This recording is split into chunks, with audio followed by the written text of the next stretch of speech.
Hello friends, स्वागत है आपका मेरे इस YouTube channel RK Education Arena पे। जैसा कि आप सभी को पता है, हम लोग केमिस्ट्री की क्लास कर रहे थे और जिसमें मैंने इस क्लास से पहले आपको मैंने इलेक्ट्रॉनिक कॉन्फ़िगरेशन के बारे में बताना स्टार्ट किया था। इलेक्ट्रॉनिक कॉन्फ़िगरेशन के बारे में हमने 3 मॉडल को पढ़ा था। एक पढ़ा था बोर-ब्यूरी मॉडल को, एक अफबाउ प्रिंसिपल को पढ़ा था और एक हंट्स रूल को पढ़ा था, जिसके वीडियोस प्लेलिस्ट में दिए हुए हैं। आज हम लोग पढ़ेंगे वैलेंसी और वैलेंस इलेक्ट्रॉन। वैलेंसी क्या होती है? संयोजकता हिंदी में कहते हैं, और वैलेंस इलेक्ट्रॉन को अणु की संयोजन क्षमता कहते हैं। वैलेंसी और वैलेंस इलेक्ट्रॉन को जानने से पहले हमारा इलेक्ट्रॉनिक कॉन्फ़िगरेशन वाला चैप्टर आपको बहुत मायने रखता है। तो वैलेंस सेल के बारे में जानते हैं कि ये वैलेंस सेल क्या होते हैं। वैलेंस सेल मीन्स क्या होता है? इसका मतलब होता है outermost shell. Outermost shell. अब जैसे कि मैंने आपको इलेक्ट्रॉनिक कॉन्फ़िगरेशन करना बताया था बोर-ब्यूरी मॉडल से, तो ये जो हमारे प्रोटॉन प्लस न्यूट्रॉन्स थे, किसी भी एलिमेंट्स के एटम में प्रोटॉन प्लस न्यूट्रॉन थे, और उसके आउटर मोस्ट ऑर्बिट जो थे उसमें कौन होते थे? उसमें इलेक्ट्रॉन्स होते थे। क्या करते थे? इलेक्ट्रॉन्स होते थे।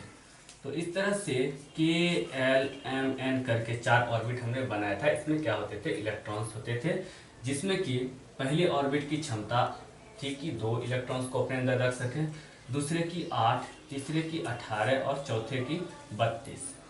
लेकिन आप लोग ये बात जान लें कि जरूरी नहीं कि ये 8 और 32 ही करे, 18 और 32 ही करे। अगर ये 2, 8, 8 भी अगर कर लेता है आउटर मोस्ट ऑर्बिट में, अगर 2 इलेक्ट्रॉन्स या 8 इलेक्ट्रॉन्स या 8 इलेक्ट्रॉन्स कर लेता है, तो ये क्या करता है? अपना ऑक्टेट पूरा करता है। क्या करता है? अपना ऑक्टेट पूरा करता है, यानी कि अपने सेल, अपने एटॉम्स में, अपने एलिमेंट में क्या करता है? ये स्टेबिलिटी लाता है। तो स्टेबिलिटी लाने के लिए 8 पूरा करना पड़ता है। अब आप कहिएगा कि 8 क्यों, 2 क्यों नहीं? हाइड्रोजन का जैसे होता है, हाइड्रोजन का क्या होता है? 1 होता है, ठीक है। तो ये आप कहिए कि 1 होता है इसके, तो इसके आफ्टर मोस्ट सेल में एक ही है, तो इसको भी 8 पुराना होता है? नहीं, ऐसा बात नहीं है। हाइड्रोजन एक ऐसा एलिमेंट है, ध्यान रखिएगा, जो कि ऑक्टेट नहीं बनाता है, यह डुप्लेट बनाता है। यह ओनली 1 ऐसा एलिमेंट है जो कि ऑक्टेट नहीं बनाता है, डुप्लेट बनाता है। यानी कि ये 2 एलिमेंट भी अगर, इलेक्ट्रॉन भी अगर अपने ऑर्बिट में पूरा कर लिया, तो ये इसके लिए जरूरी है मात्र 2 इलेक्ट्रॉन्स की। और बाकी जितने भी एलिमेंट्स होंगे वो अपने आफ्टर मोस्ट सेल में कितने बनाएंगे? 8 बनाने होते हैं, जिससे कि उसका ऑक्टेट क्या हो जाए? पूरा हो जाए। तो वैलेंस सेल क्या हुआ? सबसे बाहरी shell, outermost shell. Valence shell का मतलब क्या हुआ? सबसे बाहरी सेल, आउटर मोस्ट सेल। जैसे फॉर एग्जांपल मैं सोडियम लेता हूँ। सोडियम का इलेक्ट्रॉनिक कॉन्फ़िगरेशन करेंगे तो 2, 8, 10, 1, 11, क्योंकि इसकी एटॉमिक नंबर इसका कितना है? 11 है। तो ये क्या हो गया? 2, 8 और 1, यानी कि 8, 2, 10, 1, 11। अब आप देख सकते हैं, अगर इसका मैं फिगर बनाऊं तो इस तरह से कुछ बनेगा। पहले में 2, दूसरे में 8, तीसरे में 1। तो आपको क्या पता है कि स्टेबिलिटी लाने के लिए हर एक ऑर्बिट में, यानी कि ऑक्टेट पूरा करने के लिए कितना होना चाहिए? 8 होना चाहिए। ऑक्टेट पूरा करने के लिए कितना होना चाहिए? यहाँ भी कितना होना चाहिए? 8 होना चाहिए। यानी कि इसको 7 और इलेक्ट्रॉन्स की जरूरत है अपना ऑक्टेट पूरा करने के लिए। कितने की जरूरत है? ऑक्टेट पूरा करने। तो अब आप यहाँ पे समझिए कि ये जो आउटर मोस्ट सेल के जो इलेक्ट्रॉन्स होंगे, आउटर मोस्ट सेल के जो ये इलेक्ट्रॉन्स होंगे, इलेक्ट्रॉन्स, इसे ही कहते हैं हम लोग वैलेंस इलेक्ट्रॉन। क्या कहते हैं? वैलेंस इलेक्ट्रॉन कहते हैं। ये आउटर मोस्ट सेल के इलेक्ट्रॉन को ही हम लोग क्या कहते हैं? वैलेंस इलेक्ट्रॉन कहते हैं।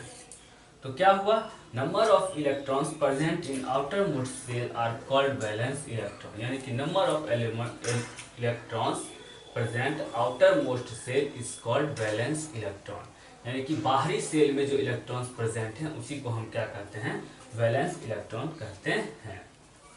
अब वैलेंस इलेक्ट्रॉन आपको पता चल गया क्या है, वैलेंस सेल आपको पता चल गया क्या है। अब हम लोग जानेंगे कि वैलेंसी क्या है। वैलेंसी क्या है? तो वैलेंसी क्या है?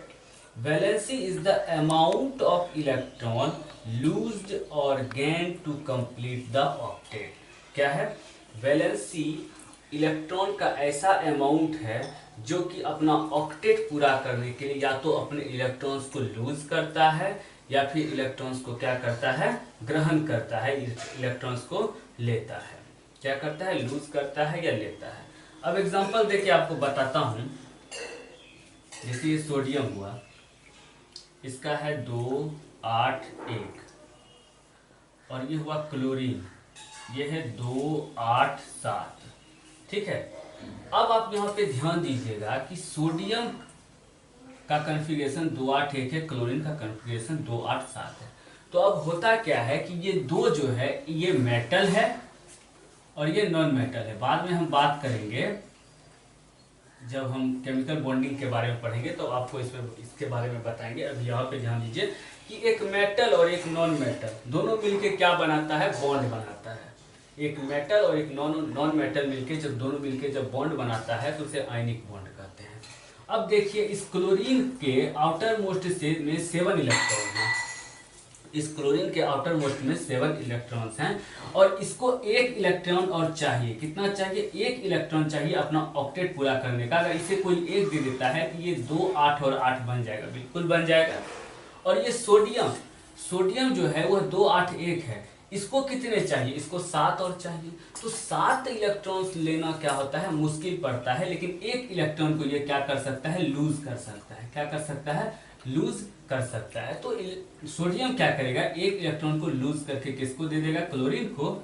तो क्लोरीन के भी 8 हो जाएंगे, और यहां से जब एक हट जाएगा तो इसके भी ऑक्टेट पूरे हो जाएंगे, 2 8, और इसका हो जाएगा 2 8 8। तो इसी तरह से बॉन्डिंग होती है।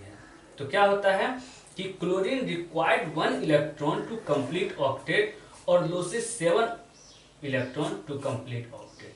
अब 7 इलेक्ट्रॉन को लूज करेगा तब ऑक्टेट अपना कंप्लीट करेगा, या एक इलेक्ट्रॉन किसी से ले लेगा तब अपना ऑक्टेट कंप्लीट करेगा। तो ज्यादा आसान होगा एक इलेक्ट्रॉन किसी से ले ले। उसी तरह से सोडियम 7 इलेक्ट्रॉन किसी से लेगा तब ऑक्टेट पूरा करेगा, या एक इलेक्ट्रॉन किसी को दे देगा तब ऑक्टेट पूरा करेगा। तो ज्यादा बेटर है कि एक इलेक्ट्रॉन किसी को दे दे तो वह ऑक्टेट पूरा कर लेगा। ठीक है।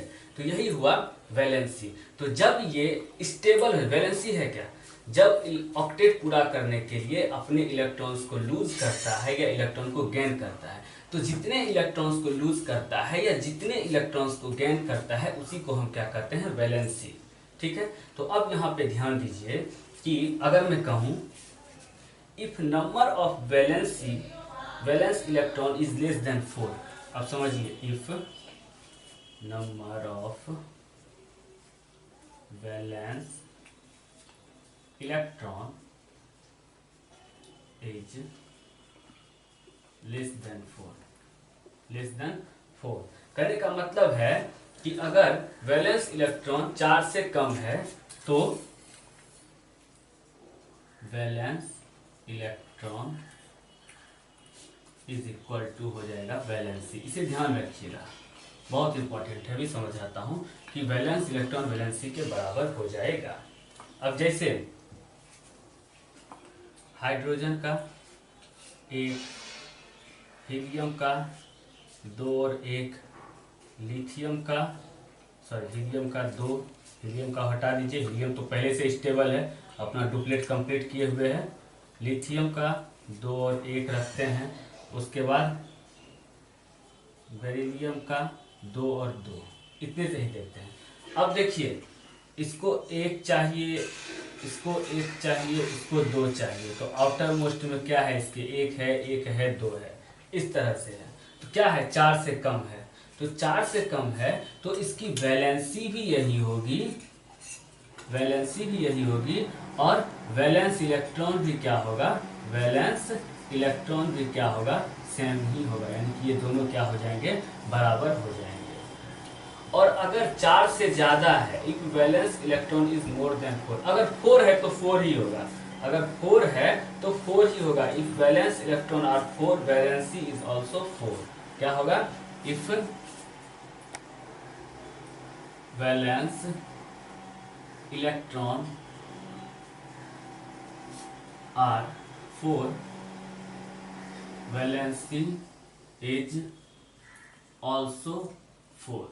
वैलेंस इलेक्ट्रॉन अगर 4 है तो वैलेंसी भी 4 होगा। अब आगे बताते हैं, अगर 4 से जाता है, if valence electron is more than 4, if valence electron is more than 4। अब valence electron is more than 4 है, तो इस कंडीशन में आप क्या कीजिएगा कि आपका वैलेंसी जो हो जाएगा, valency is equal to, important है ध्यान में रखिएगा, वैलेंस इलेक्ट्रॉन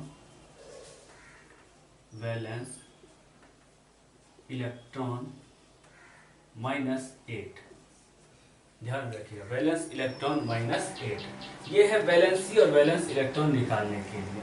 अब कैसे? फॉर एग्जांपल आपको सबसे पहले क्लोरीन का ही एग्जांपल लेते हैं। इसका कॉन्फ़िगरेशन क्या है? 2, 8 और 7 है। 2, 8 और क्या है? 7 है। तो अब बताइए इसके आफ्टर मोस्ट में कितने हैं? 7 हैं, यानी कि वैलेंस इलेक्ट्रॉन इसका 7 है। तो इसकी वैलेंसी अगर हम निकालें, वैलेंसी निकालें तो वैलेंस इलेक्ट्रॉन कितना है? 7 -8 यानी कि -1। इसे क्या चाहिए? 1 इलेक्ट्रॉन चाहिए। -1 आ गया का मतलब इसे 1 इलेक्ट्रॉन चाहिए अपने ऑक्टेट को कंप्लीट करने के लिए। उसी तरह से नाइट्रोजन का लेते हैं। नाइट्रोजन का एटॉमिक नंबर कितना है? 7 है। तो इसका कॉन्फ़िगरेशन क्या होगा? 2 और 5 होगा। इसका कॉन्फ़िगरेशन 2 और 5 हो जाएगा। तो वैलेंसी हमको निकालना है इसकी, वैलेंसी हमको इसकी निकालना है, तो 5 -8 यानी कि कितना हो गया? -3।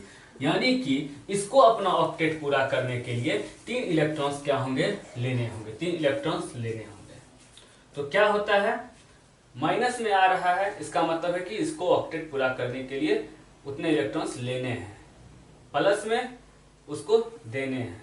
तो अगर जो मेन पॉइंट मुद्दा यह है कि अगर आउटर मोस्ट सेल में 4 से नीचे इलेक्ट्रॉन्स प्रेजेंट होंगे तो वैलेंसी और वैलेंस इलेक्ट्रॉन दोनों सेम हो जाएंगे। जैसे कि आप देख सकते हैं एग्जांपल, हीलियम हुआ, लिथियम हुआ, बेरिलियम हुआ या सोडियम हुआ। 4 से कम है, देखिए यहाँ भी 1 है, यहाँ 1 है, यहाँ 2 है, तो 4 से कम है तो वैलेंसी और वैलेंस इलेक्ट्रॉन क्या हो जाएंगे? सेम हो जाएंगे। अगर 4 है तो 4 ही रहेगा, क्योंकि ऑक्टेट पूरा करना पड़ता है। 4 है तो दूसरे को भी 4 चाहिए, तो 4 चाहिए। अब अगर वैलेंस इलेक्ट्रॉन या वैलेंस इलेक्ट्रॉन जो है वह 4 से ज्यादा है तो फॉर्मूला ये लगाना है वैलेंसी निकालने का, valency is equal to valence electron -8। इससे आपको क्या पता चल जाएगा? वैलेंसी पता चल जाएगा। तो किसी भी एलिमेंट्स के एटम के वैलेंसी और वैलेंस इलेक्ट्रॉन्स क्या होते हैं और कैसे उसको निकाला जाता है, उम्मीद है कि आपको समझ में आ गया होगा। तो आज का टॉपिक यही था, यहीं पे रखते हैं। वीडियो अच्छा लगे तो लाइक कीजिए, शेयर कीजिए, सब्सक्राइब कीजिए, और किसी प्रकार की क्वेरी हो, समझ में ना आए तो कमेंट कीजिए। Thank you very much.